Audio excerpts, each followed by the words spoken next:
Sur cette vidéo, je vais partager avec toi la méthode infaillible pour devenir milliardaire tandis qu'en Afrique. Je vais partager avec toi la méthode que les milliardaires mettent en place afin de devenir de plus en plus milliardaires. Donc reste au bout de la vidéo, afin que je puisse partager avec toi ces différentes stratégies-là. Donc bonjour et bienvenue sur ma chaîne. Si tu me découvres pour la première fois, je m'appelle Thierry Toukou. Sur la chaîne, je parle d'entrepreneuriat, je parle de business, je parle d'agriculture, je parle d'élevage. Le but de la chaîne est afin de valoriser et de vulgariser les produits africains. J'ai créé la chaîne afin de te partager mes astuces techniques business, de partager mon mindset, afin de t'aider dans tes réalisations ou dans tes futures réalisations. Si c'est des thématiques qui te parlent, n'hésite pas à t'abonner en appuyant sur le petit bouton rouge, en validant la cloche, afin de ne pas manquer plusieurs vidéos que je diffuse sur la chaîne afin de t'aider. Si tu l'as aussi fait, je te dis merci. Donc sur cette vidéo, comme je t'ai dit, je vais partager avec toi les différentes stratégies que les multimilliardaires, les riches de cette planète mettent en place afin de pouvoir devenir de plus en plus riches, afin de pouvoir diversifier les actifs. Il faut comprendre ici que la richesse, c'est l'association de plusieurs actifs, de plusieurs sources de revenus. Et que l'origine de la plupart des richesses, c'est sur le secteur sur lequel je vais partager avec toi. Donc le domaine sur lequel, si tu veux aujourd'hui commencer à brasser, c'est-à-dire que les millions, les milliards, je vais t'inviter à aller sur le domaine agricole, de commencer à acheter les terres agricoles. C'est ce que beaucoup de multimilliardaires, beaucoup de personnes fortunées ont compris. Les personnes riches aujourd'hui investissent sur la terre. Je précise bien terre agricole. Tu ne t'es pas posé la question pourquoi est-ce que quelqu'un comme Bill Gates aujourd'hui se met à acheter à la boulimie telle que d'achat de terre agricole? Reste sur le bout de la vidéo, je vais te partager aussi le côté stratège, le côté, je vais dire,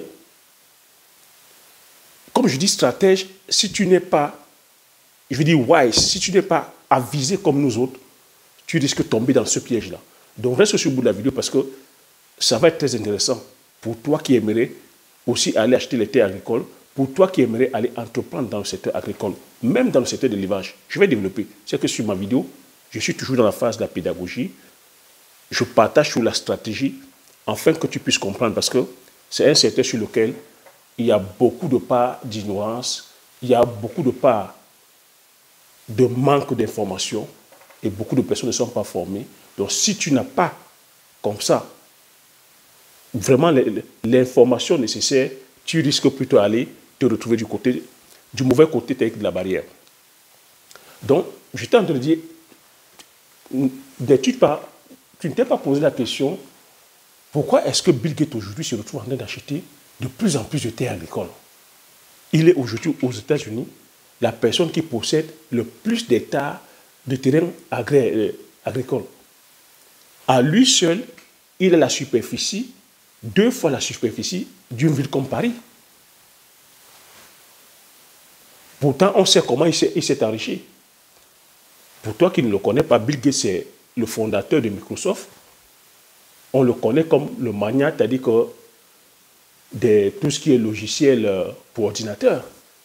Mais aujourd'hui, il s'est tellement diversifié qu'aujourd'hui, il se retrouve à acheter les terres agricoles. Mais il achète les terres agricoles, à ce qu'on sache, il ne produit pas. Ce n'est pas un agriculteur.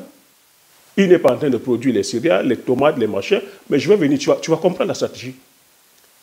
Quelqu'un comme Warren Buffett, le magnat, c'est-à-dire que de la finance, l'un des meilleurs investisseurs au monde, il fait partie, c'est-à-dire que des plus riches au monde. Lui aussi, il investit massivement sur les terrains agricoles. Il en a aussi comme ça des centaines d'hectares. Quelqu'un comme Jeff Bezos, qui fait partie des hommes les plus riches au monde, il en a aussi comme ça des centaines d'hectares. Ils investissent tous sur la terre. Aujourd'hui, tu serais étonné de savoir que ce sont les fonds de pension, je te dis à chaque fois que ce sont les fonds de pension qui détiennent le plus de terrains, de terres agricoles. en Occident.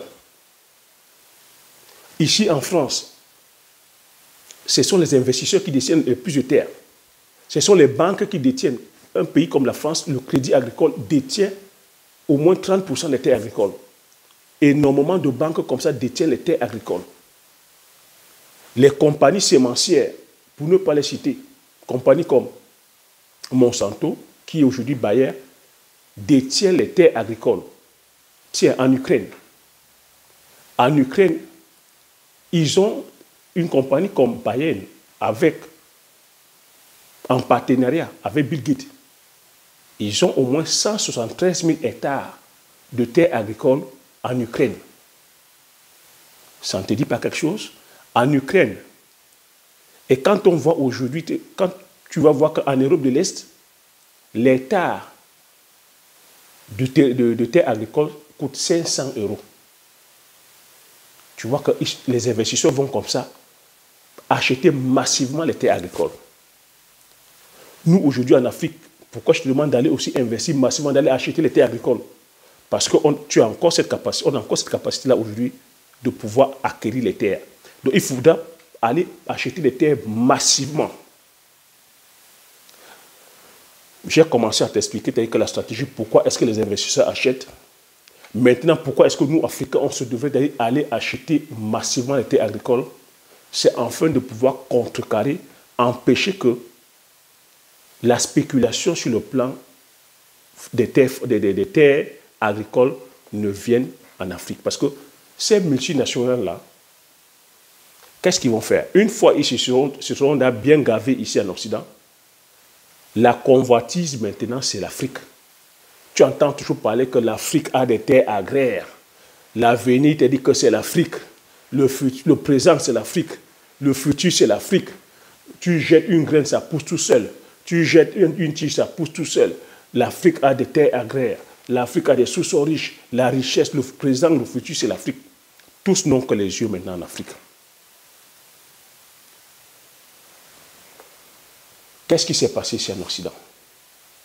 J'ai coutume à te dire, maintenant, une fois tu as acheté tes terres, comment est-ce que tu vas faire pour finir milliardaire? Parce que les terres agricoles, il faut comprendre que les terres agricoles, si ces milliardaires achètent les terres agricoles, ils ont compris que les terres agricoles ici en Occident prennent une plus-value de 5 à 10% chaque année.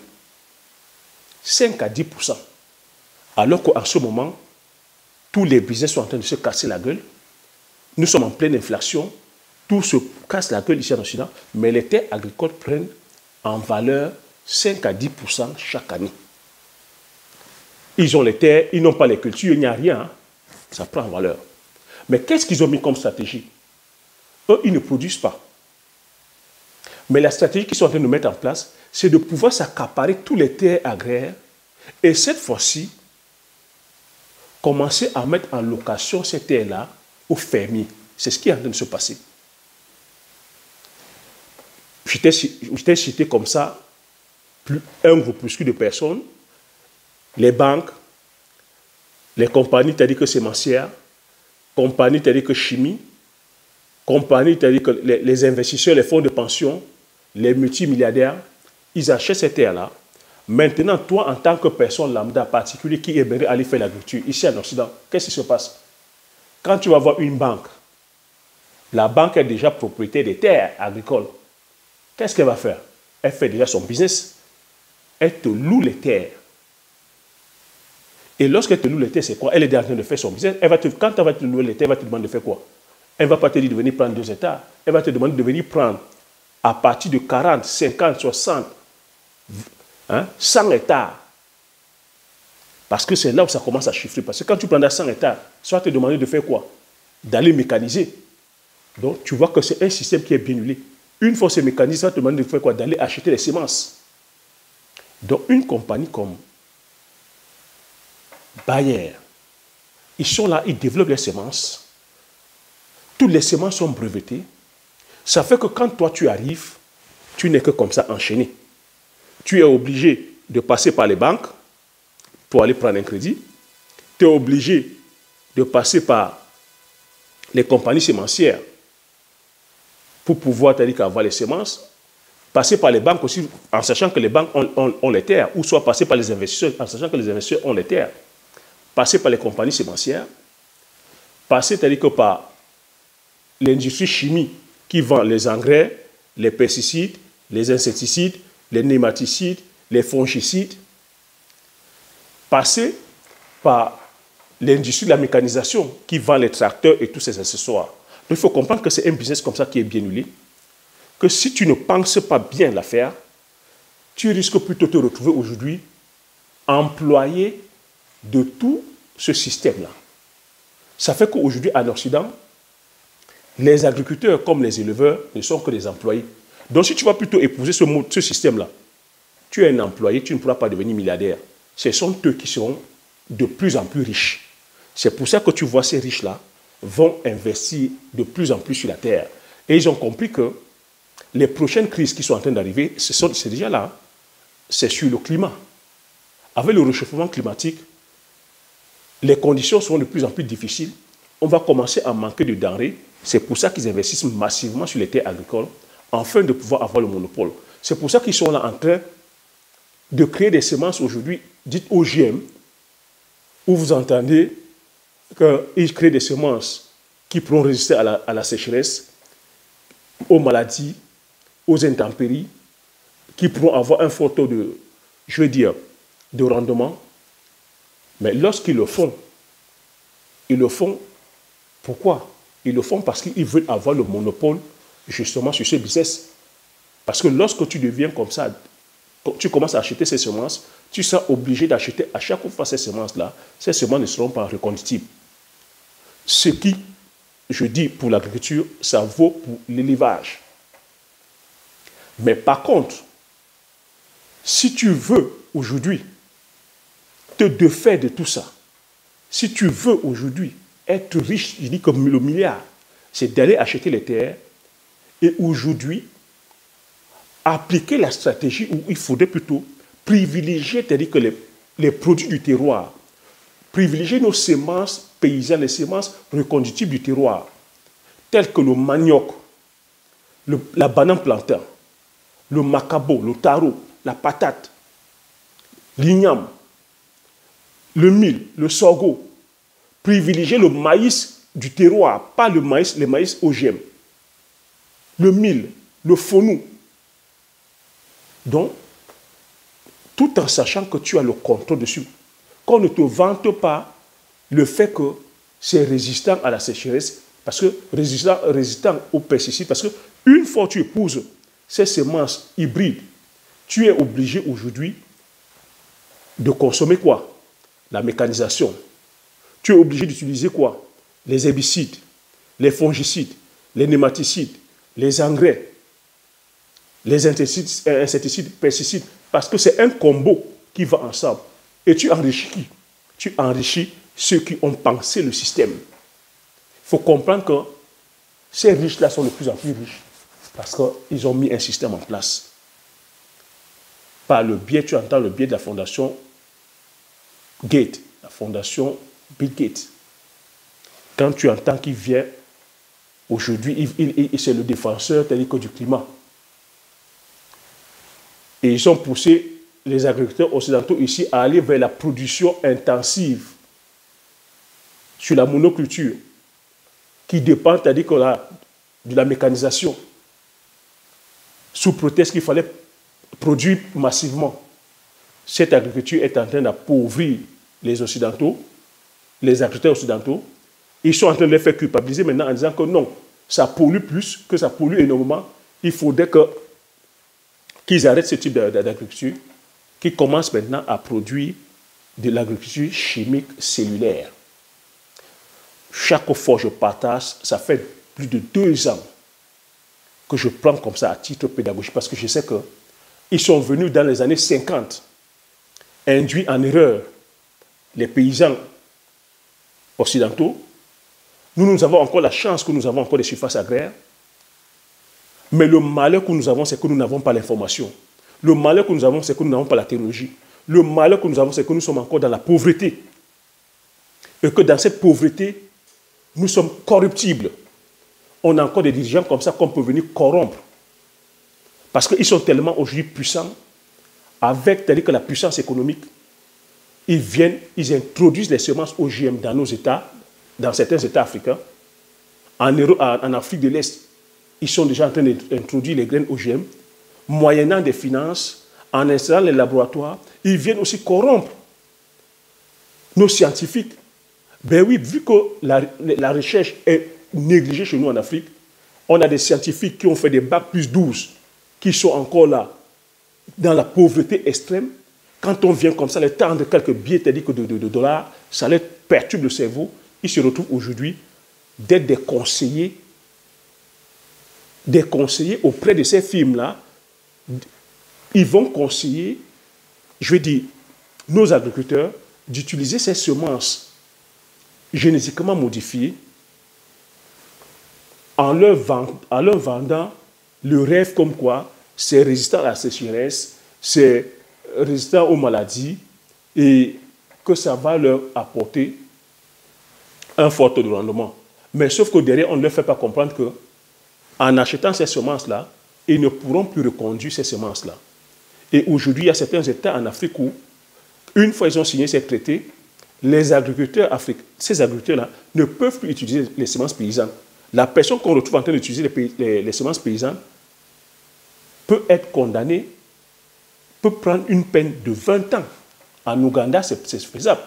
Le président, c'est-à-dire que Kenyan est arrivé, il a imposé les semences OGM. Pourquoi? Parce qu'il y a des firmes, des fondations comme ça, telles que Bill Gates, qui arrivent, avec, c'est-à-dire que leur parterre de milliardaires, parce qu'il faut comprendre que dans cette fondation, il y a qui? Les partenaires, c'est qui? C'est Warren Buffett, c'est Coca-Cola, c'est Apple, c'est BAES, c'est aujourd'hui les Monsanto qui sont les bailleurs. Tu vois tous ces mastodontes-là. Et quand ils arrivent, ils disent quoi? Ils disent qu'ils viennent sauver les Africains de la famine en leur apportant des semences miracles qui vont leur permettre de doubler leur rendement. Mais la vérité est que certains pays d'Afrique de l'Est ont essayé, ça a tué plutôt leur sol. Parce que lorsque tu le fais, ça tue les sols, tu deviens dépendant de ces semences, tu deviens dépendant des herbicides et des engrais. Donc moi, la solution que j'apporte, pour nous les Africains, on se doit aujourd'hui de valoriser et vulgariser nos produits du terroir, d'aller vers les semences paysannes, la culture aussi que tu peux mettre et devenir milliardaire imposé. Je t'ai dit ici, je t'ai parlé des cultures vivrières. Je te parle aujourd'hui des cultures de rente, telles que la culture du poivrier. Tu vois? Ça, c'est le poivre. En 4 ans, tu deviens milliardaire. Et l'avantage, c'est qu'avec le poivre, ils n'ont pas cette énergie-là. Tu as encore, c'est-à-dire que la liberté de pouvoir reconduire tes semences. Tu peux commencer avec 1 hectare. 2 ans après, tu reconduis tes boutures. Tu fais 2, 3, 4, 5, 10, 20 hectares. C'est comme ça que tu peux devenir facilement milliardaire. Et l'avantage, c'est quoi? C'est que c'est une culture qui ne demande pas trop d'espace comparativement aux céréales. L'avantage, c'est qu'on a le contrôle sur les prix. L'avantage aussi, c'est que c'est l'une des épices les plus chères au monde. Le kilo se vend en Afrique à 20 000 francs. Ici, en Occident, ça se vend à 400 euros. Donc, 1 hectare peut te produire facilement comme ça 1 600 000 euros. Si tu fais comme ça 5, 10, 15, 20 hectares, tu vois l'affaire? Ça, c'est ma production. C'est une épice qui ne connaît pas l'inflation, tu vois? Ça, c'est une partie de la production. C'est une infime partie de la production que j'ai ramenée à partager, c'est-à-dire que, voilà, à la famille, partager, c'est-à-dire aux connaissances. Mais j'ai un stock immense au pays. J'ai en ce moment, la plantation est en pleine production. Les récoltes vont commencer là, c'est-à-dire qu'au mois de décembre. Tu vois qu'il suffit juste aujourd'hui d'être un peu stratège. Je me suis lancé sur quoi? Sur la culture du palmier à huile, je t'ai dit aussi. J'ai comme ça 30 hectares de palmiers. J'ai une unité de transformation. Je me suis lancé dans la culture du Njiansang. Là, c'est le Njiansang. C'est la culture du terroir. Je me suis lancé sur la culture du Mpébé. Le mpébé, c'est ça. Le mpébé, c'est ça. Les rondelles, c'est aussi ça. Donc, de façon stratégique, ils n'ont pas le contrôle là-dessus. C'est comme ça qu'on peut faire pour devenir riche et les impacter aussi. Je t'ai dit d'aller produire le manioc. On peut les impacter aussi aujourd'hui en produisant le manioc. Tu vois la crise qu'il y a sur les céréales. En allant produire massivement le manioc, on peut transformer aujourd'hui le manioc en farine, en couscous, en bobolo, en miondo, en atcheke, en placali. Lorsqu'on passe à l'industrie, on peut faire de la liqueur, on peut faire de la bière, on peut faire de la colle. On vient les impacter avec ça. Un petit clin d'œil que j'ai fait aussi. Il faut comprendre aussi qu'en face, ils agissent avec une idéologie. J'ai vu une vidéo que j'ai aimée, il faudrait que je le dise, parce qu'il faut savoir que quand on est riche, parce que moi aujourd'hui, je peux me permettre, tu vois, de stocker, de garder, parce que j'ai compris comment ils fonctionnent. J'ai compris comment les riches de ce monde fonctionnent. J'ai compris comment les milliardaires fonctionnent. C'est la stratégie que je partage avec toi. Tu vois, ça, c'est le poivre que j'ai. C'est stocké. Voilà des multitudes de cultures que j'ai partagées avec toi. C'est parce que j'ai compris qu'ils ont comme ça plusieurs sources de revenus. Ils ont diversifié les sources de revenus. Aujourd'hui, ils peuvent se permettre comme ça de se mettre entre eux et partager une certaine idéologie. Quand ils s'asseyent, ils se mettent à acheter toutes les terres agraires. Ils se mettent à penser changer les modes de consommation en mettant en avant l'aide, en mettant toujours en avant cette fibre philanthrope, en disant qu'on vient aider les pauvres. Pourquoi est-ce que nous, Africains, on est toujours en train d'accepter la position de pauvreté, de faiblesse? Tel que j'ai expliqué, à quel moment tu vois l'aider dedans? On vient te rendre dépendant, on vient te rendre dépendant de leurs semences, dépendant de leurs produits phytosanitaires chimiques, dépendant de leur mécanisation. On vient te rendre dépendant. Si tu n'achètes pas les terres agraires, ce sont eux qui vont acheter les terres agraires, tu viendras louer leurs terres. Au finish, c'est ce que j'appelle de la philantro-capitalisme. Africains, réveillez-vous. Africains, réveillons-nous. La vie, c'est la stratégie. On réussit dans la vie parce qu'on est stratège. Ce ne sont pas les diplômes. Ce ne sont pas vos diplômes académiques. C'est la stratégie couplée de courage. En face, ils ont compris, ils sont stratèges. Ils se mettent ensemble. Et ils établissent des stratégies qui vont faire de nous des consommateurs. J'ai aimé une vidéo. Moi, je peux me permettre de le dire. Parce que je sais que je ne suis en compétition avec personne. Quand il y en a qui pensent, je mets les personnes en lumière. Parce que c'est ça aussi le but. On se doit aujourd'hui de comprendre que si nous ne sommes pas stratèges, on meurt dans le film. Si on va en rang dispersé, on meurt dans le film. Si on est là à penser, qu'émis de penser panafricain, alors qu'on n'a pas de stratégie, alors qu'on n'a pas une idéologie, tu te penses qu'émis, tu penses panafricain, et tu es là, tu es dépendant de A à Z, peu importe le type de business que tu fais, des personnes que tu pointes du doigt tout le temps, on rigole, eux ils rigolent. Mais j'ai aimé une vidéo que le docteur Claudel Numbessi a sorti en disant il faudrait qu'on ait aidé aussi les pauvres enfants qui misaient, les personnes qui misaient en Occident. Si tu n'as pas vu cette vidéo, il faut aller la voir. Mais ce que j'ai aimé, je ne sais pas, je ne doute pas de son intelligence, je l'ai toujours tel que cité, quand il a dit on va aller les aider en leur apportant le tapioca produit par le manioc, en apportant la banane plantain Njoka. Oui, la banane plantain Njoka. Est-ce que tu as vu la stratégie derrière? Pourquoi il n'a pas dit le blé? Pourquoi il n'a pas dit peut-être même le maïs? Pourquoi il n'a pas dit le soja? il a dit stratégiquement le manioc, parce que le manioc n'est pas produit ici en Occident. Parce que c'est la même stratégie que les Occidentaux utilisent pour venir nous balancer les sacs de blé, les sacs de soja en Afrique en disant qu'ils viennent nous aider. Ils viennent nous sauver de la misère, de la faim. Pourquoi est-ce que nous aussi en retour, stratégiquement, on ne peut pas se mettre. Les valeurs aujourd'hui, ils sont en pénurie telle que de blé, de céréales. On peut aujourd'hui produire massivement le manioc. On transforme le manioc en farine. On fait des belles galettes à base de farine, des gâteaux à base de farine. On vient partager aussi. Il y a des zones qui souffrent là. En Ukraine, en ce moment, c'est la dèche. On vient partager. On peut faire de la tchéké, on vient les distribuer. On peut faire du couscous, on vient leur donner. On peut faire aujourd'hui, à base de la banane plantain, faire des chips njoka.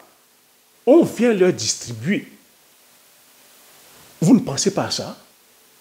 Pourquoi est-ce qu'il faudrait toujours qu'il n'y ait qu'un côté qui soit, c'est-à-dire que dans la misère? Pourquoi est-ce qu'on fait vœu de pauvreté, vœu de misère, on accepte ça? Mais ça ne peut qu'arriver quand il y a comme ça un groupe de personnes qui sont assis financièrement. Mais pour être assis financièrement, il va falloir de la stratégie. Cette stratégie qui est de produire nos richesses endogènes, de produire et de valoriser nos produits endogènes et de venir impacter les autres. Oui, docteur, on peut aussi leur faire du bon congrès. En ce moment, il fait froid. Le bon congrès, on vient leur donner. On peut leur faire à base du macabo, on leur fait un bon tarot. Sauce jaune macabo, on vient leur donner, il fait froid. Ça va leur galvaniser. On peut faire les mitumba à base de manioc. Le mitumba, comme petit déjeuner, ils prennent ça. Mitumba à base de l'huile de palme rouge. Que eux, ils décrivent ici. Docteur, en ce moment, tu nous sors la bonne formulation. Tu sors les qualités organoleptiques de l'huile rouge. Tu donnes tous les nutriments. À tous nos nutritionnistes, si vous mettez ensemble, vous donnez tous les nutriments. Parce qu'il faut comprendre aussi qu'en face, ils sont aussi autant ignorants que nous. Mais ils utilisent la force qui est qu'ils ont l'économie, ils ont les médias, ils ont, je veux dire, les industries, ils ont la technologie, et ils savent se mettre ensemble. Ils savent se mettre ensemble pour communiquer. Et en face, on boit ça comme du pain béni. J'ai aimé ça. Et dans ce sauce congrès, il faut mettre du poivre. Ils le consomment déjà. C'est pour ça qu'on se doit de valoriser et vulgariser nos produits du terroir. Le poivre, c'est l'épice la plus consommée au monde. Et les premiers consommateurs sont eux. C'est pour ça qu'il faut plutôt venir produire ces cultures-là, telles que le poivre. Ils le consomment déjà sur toutes les tables occidentales.